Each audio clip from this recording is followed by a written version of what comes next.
বিশ্বকাপ শেষ, এবার শুরু ফুটবল বিশ্বের সবচেয়ে মর্যাদাপূর্ণ ব্যক্তিগত পুরস্কার ব্যালন ডিওরের হিসাব নিকাশ।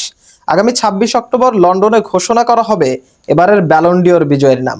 ১৯৫৬ সালে যাত্রা শুরুর পর এবারই প্রথম ফ্রান্সের বাইরে অনুষ্ঠিত হবে এই আয়োজন। এবারের পুরস্কার বিবেচনায় নেওয়া হচ্ছে ১ আগস্ট ২০২৫ থেকে ৩১ জুলাই ২০২৬ পর্যন্ত খেলোয়াড়দের ক্লাব ও জাতীয় দলের পারফরমেন্স।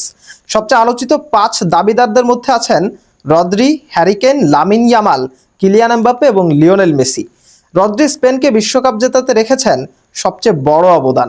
পুরো টুর্নামেন্টে মিডফিল্ড নিয়ন্ত্রণের পাশাপাশি জিতেছেন বিশ্বকাপের সেরা খেলোয়াড়ের পুরস্কার। হ্যারি কেন দুর্দান্ত গোল করার পাশাপাশি বায়ার্ন মিউনিখকে জিতিয়েছেন একাধিক শিরোপা। বিশ্বকাপেও ছিলেন ইংল্যান্ডের অন্যতম সেরা পারফর্মার। লামিন ইয়ামাল বার্সেলোনা ও স্পেনের হয়ে কাটিয়েছেন অসাধারণ মৌসুম।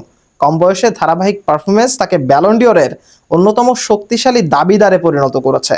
অন্যদিকে কিলিয়ান এমবাপ্পে বড় কোনো শিরোপা জিততে না পারলেও গোল করার দিক থেকে ছিলেন দুর্দান্ত। ক্লাব ও বিশ্বকাপ মিলিয়ে তার ব্যক্তিগত পরিসংখ্যানও বেশ দারুণ।